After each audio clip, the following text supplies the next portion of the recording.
Welcome to Bhavitha Santosh economy app. ఈ app ద్వారా రాబోయే గ్రూప్ 1, 2, 3 నోటిఫికేషన్స్కి గాను ఎకానమీ లైవ్ క్లాసెస్ కండక్ట్ చేయడం జరుగుతుంది. ఎవరైతే ఎకానమీలో టాప్ స్కోర్ సాధించాలి అనుకుంటున్నారో ఖచ్చితంగా భవితా సంతోష్ ఎకానమీ యాప్ని పర్చేస్ చేసేయండి. యాప్ ప్రైస్ వచ్చి 7,500. అలాగే ఈ యాప్లో టెస్ట్ సిరీస్ కూడా అవైలబుల్గా ఉన్నాయి 5 నాట్ 1 రూపీస్కి. కాబట్టి ఖచ్చితంగా పర్చేస్ చేసేయండి. అలాగే భవితా సంతోష్ ఎకానమీలో డైలీ కరెంట్ అఫైర్స్ అనేవి తెలుగు మరియు ఇంగ్లీష్ మీడియంలో కూడా అవైలబుల్లో ఉన్నాయి. కాబట్టి ఖచ్చితంగా భవితా సంతోష్ ఎకానమీ ఛానల్ని పర్చేస్ చేసేయండి. అలాగే ఛానల్ని సబ్స్క్రైబ్ చేయండి.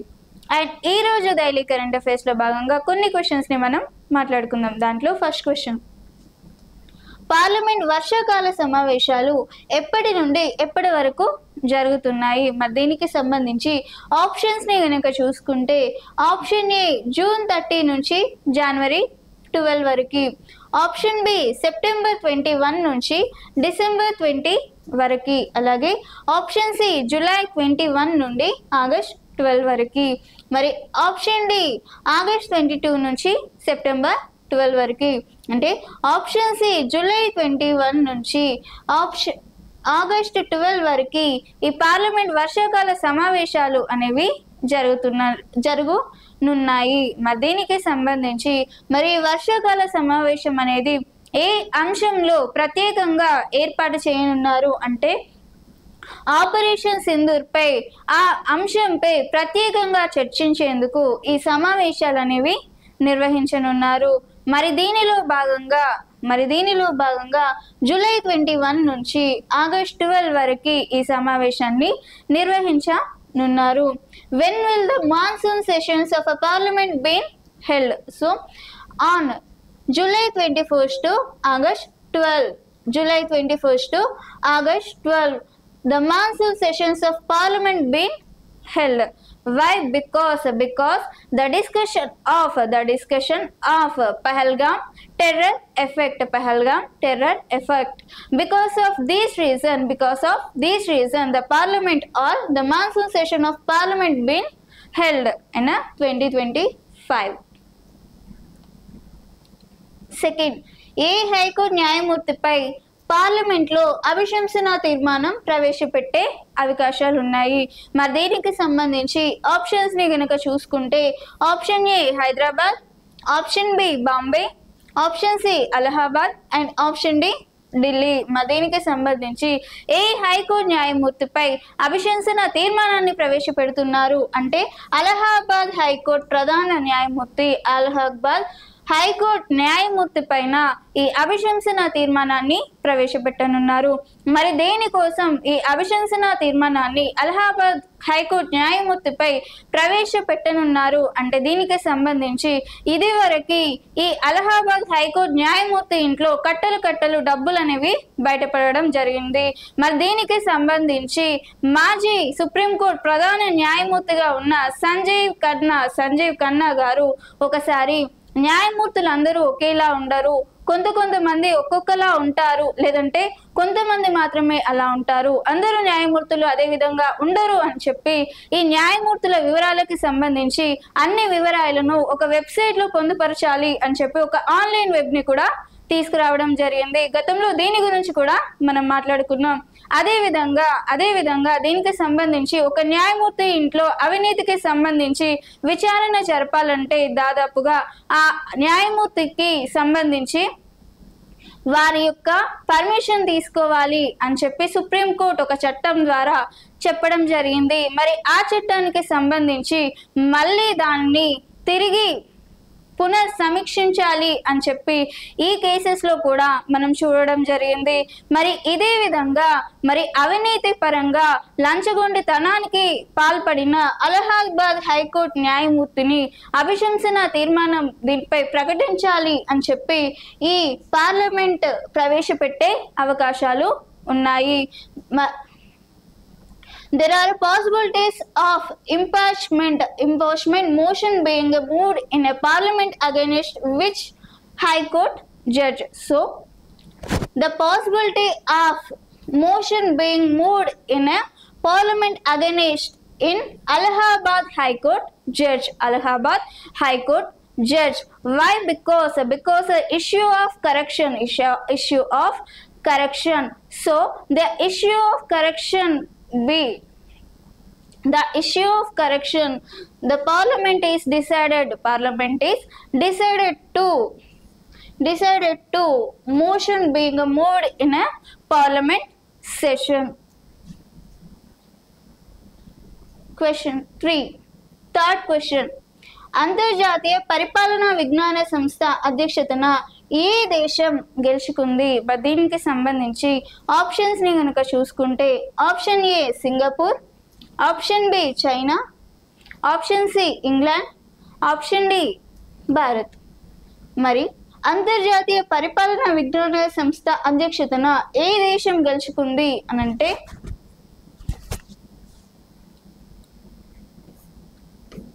భారత్. అంతర్జాతీయ పరిపాలనా విజ్ఞాన సంస్థ అధ్యక్షతన ఏ దేశం గెలుచుకుంది అంటే ఆప్షన్ డి భారత్ అనేది గెలుచుకోవడం జరిగింది. మరి దీనిలో భాగంగా 1998లో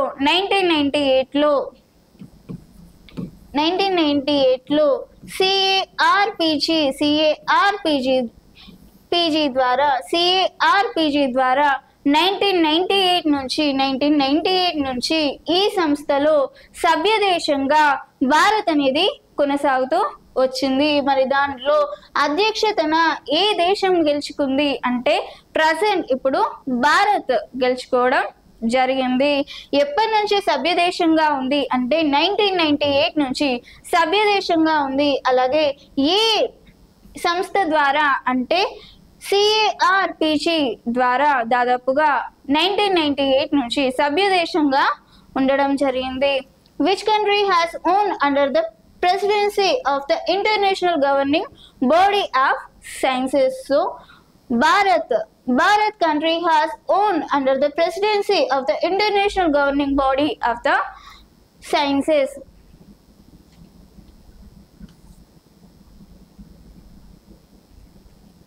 Fourth question. ప్రధాని నరేంద్ర మోడీ ఏ రోజున ప్రపంచంలో అత్యంత ఎత్తైన చైనా రైల్వే బ్రిడ్జ్ ని ప్రారంభించనున్నారు అంటే దీనికి సంబంధించి ఆప్షన్స్ ని కనుక చూసుకుంటే option A June 6, 2025, option B June 7, 2025, option C June 8, 2025 and option D June 9, 2025. మరి దీనికి సంబంధించి ప్రధాని నరేంద్ర మోడీ అత్యంత ఎత్తైన చైనా రైల్వే బ్రిడ్జ్ ని June 6, 2025 ప్రారంభించనున్నారు. మరి దీనికి సంబంధించి దాదాపుగా 350 మీటర్ల ఎత్తుతో ఈ బ్రిడ్జ్ ని నిర్మాణం అవ్వడం జరిగింది. అంటే ప్యారిస్ లో ఉన్న ఈఫిల్ టవర్ కంటే దాదాపుగా 35 మీటర్లు ఎక్కువ. అంటే ప్రపంచంలోనే ఎత్తైన వంతెనలలో ప్రపంచంలోనే ఎత్తైన వంతెనగా కూడా చైనా రైల్వే బ్రిడ్జ్ ని చెప్పుకోవచ్చు. మరి దీనికి సంబంధించి ఇది ఏ రోజున ప్రారంభించనున్నారు? June 6, 2025. ఎవరు ప్రారంభించనున్నారు? ప్రధాని Narendra Modi. On which day will Prime Minister Narendra Modi is inaugurated the world's tallest China railway bridge on June 6, 2025. On June 6, 2025, the Prime Minister Narendra Modi inaugurated the world's tallest China railway bridge. So the bridge approximately 358 meters are the world's highest bridge. The world's highest bridge is a railway or China railway bridge, approximately 358 meters. It also crosses the foreign Paris Eiffel Tower bridge. It is also crosses the Paris Eiffel Tower bridge also, approximately the difference of 35 meters. The difference with the 35 meters, it is also crossed Paris bridge also. This height is approximately 358 meters. when will be inaugurated, when it is inaugurated? June 6, 2025. Who is inaugurated this railway bridge? Pradhani Narendra Modi is inaugurated the railway bridge.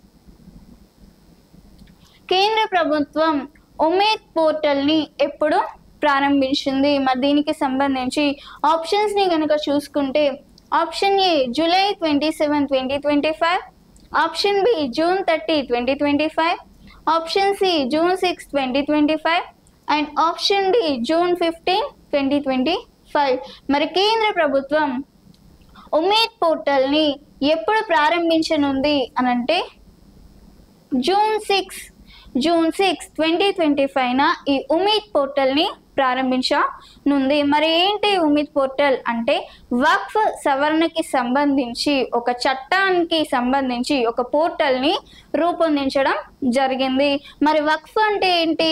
వక్ఫ్ అంటే ముసల్మాన్కి సంబంధించిన ఒక చట్టం. అంటే ముసల్మాన్స్ ఎవరైతే ఉన్నారో వాళ్ళకి వాళ్ళ కులానికి సంబంధించిన లేకపోతే వాళ్ళ మతానికి సంబంధించిన అంటే ముసల్మాన్స్ యొక్క మతానికి సంబంధించిన వాళ్ళకి ఆస్తులు కానీ భవనాలు కానీ చారిటబుల్ ట్రస్ట్లకి కానీ లేదంటే మత సామరస్యాలకి కానీ ఇవ్వడాన్ని లేదంటే మతానికి సంబంధించిన వాటికి మాత్రమే ఇవ్వడాన్ని వక్ఫ్ అని అంటారు.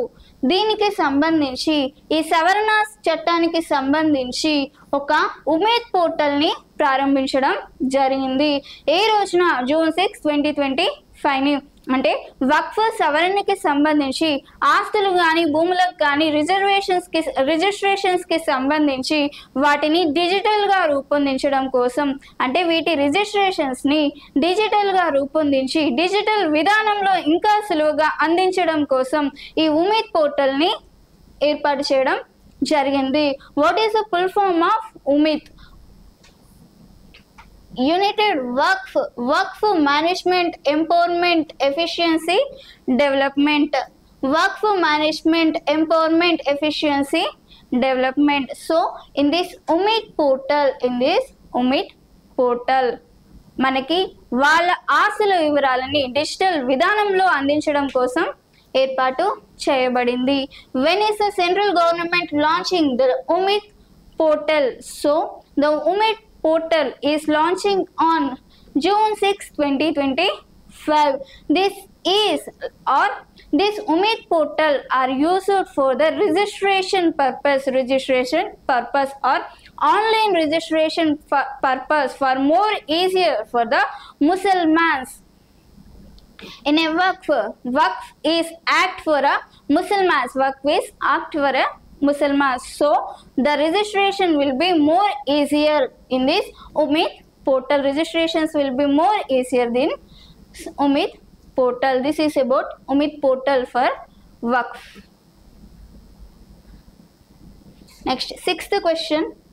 అస్సాం మేఘాలయ ప్రభుత్వాలు సంయుక్తంగా కుల్సే నదిపై ఎన్ని మెగావాట్ల జల విద్యుత్ని నిర్మించేందుకు అంగీకరించాయి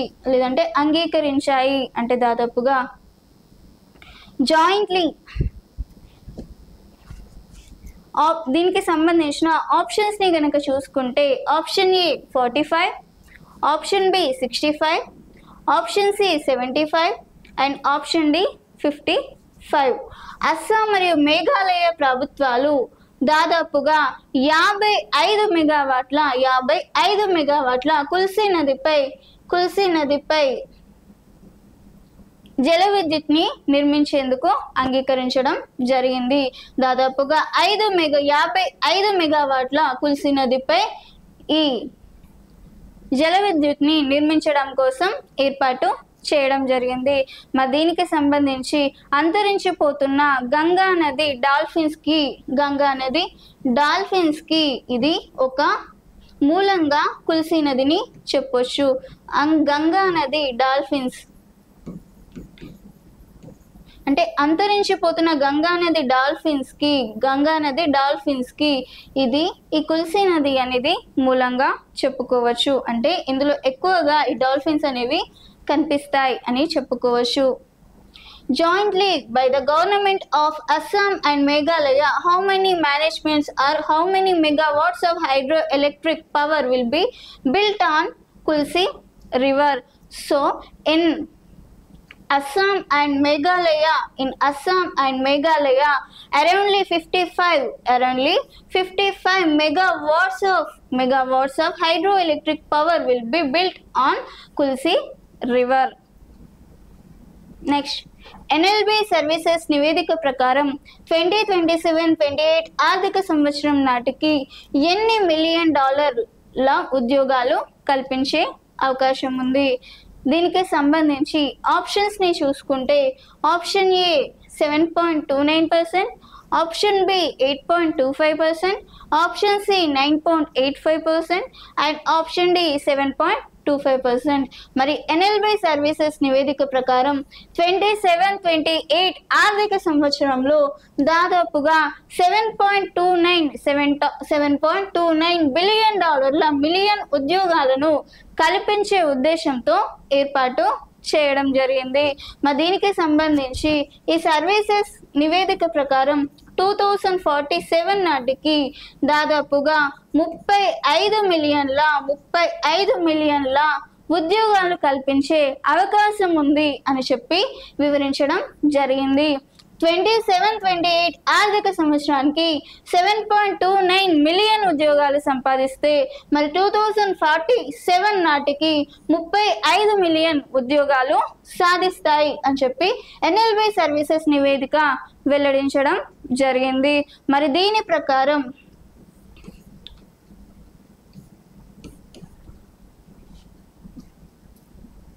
according to the NLB's reports, how many million green jobs are there in country by the financial year of 27-28?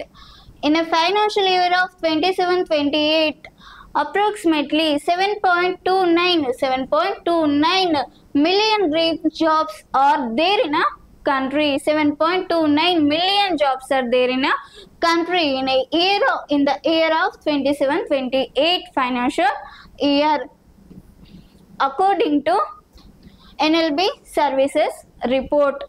But in this NLB services report, up to 2047, the green jobs are there in a country is up to 35 millions.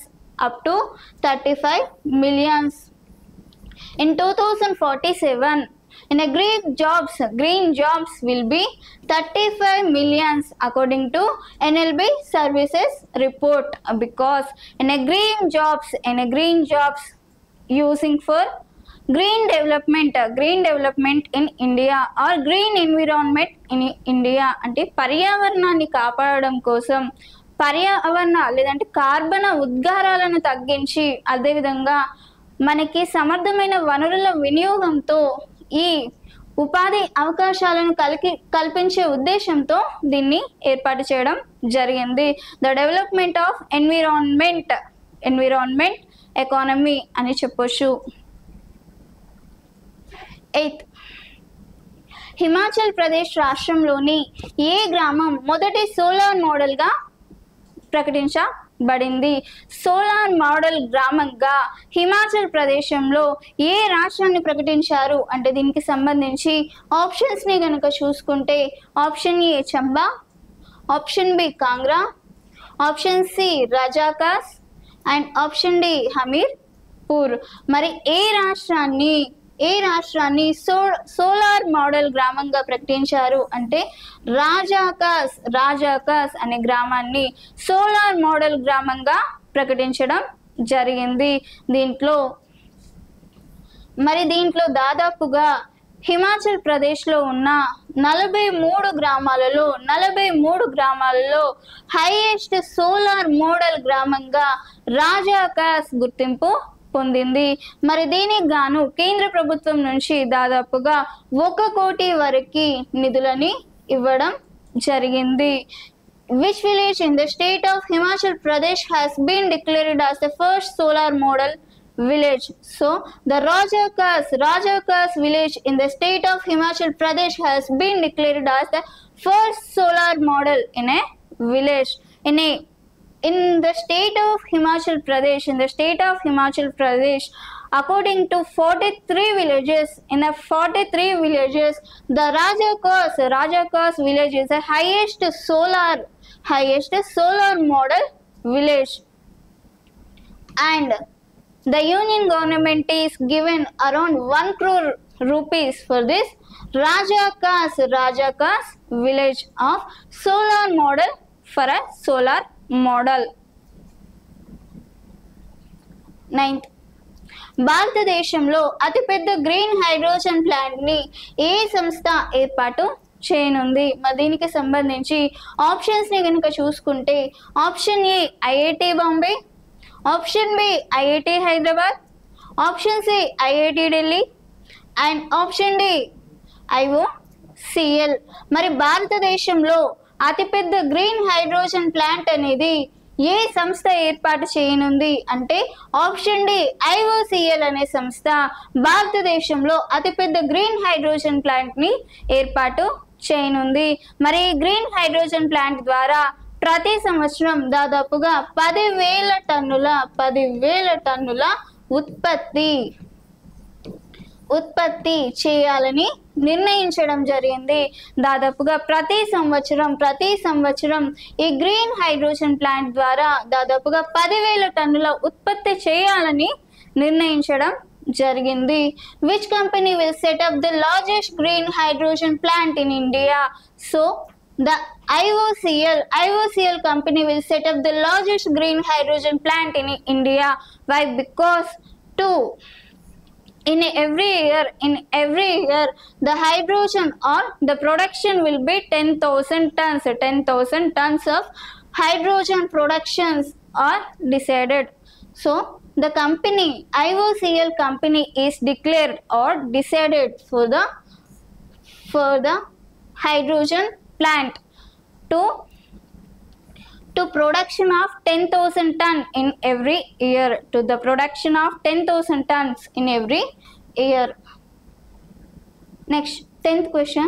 2025 ప్రపంచ పర్యావరణ దినోత్సవం సందర్భంగా ఎవరు green wall కార్యక్రమాన్ని ప్రారంభించారు? మరి దీనికి సంబంధించి ఆప్షన్స్ ని గనక చూసుకుంటే, option A Chandrababu Naidu, option B Narendra Modi, option C Jitendra Singh, and option D Revanth Reddy. మరి దీనికి సంబంధించి 2025 ప్రపంచ పర్యావరణ దినోత్సవాన్ని భారత ప్రధాని నరేంద్ర మోడీ ప్రారంభించడం జరిగింది.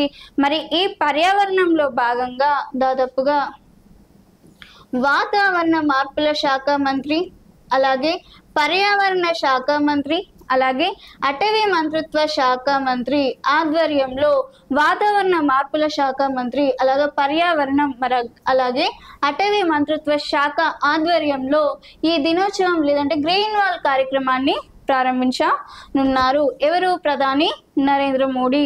Who will launch the green wall program on the occasion of world environment day 2025? So the PM Narendra Modi launched the Green Wall program on the occasion of World Environment Day 2025. This is about today's current affairs. And na class meeku nachunte ఖచ్చితంగా వీడియోని like చేయండి, వీలైనంత మందికి share చేయండి, and ఖచ్చితంగా ఛానల్ని subscribe చేయండి. Thank you.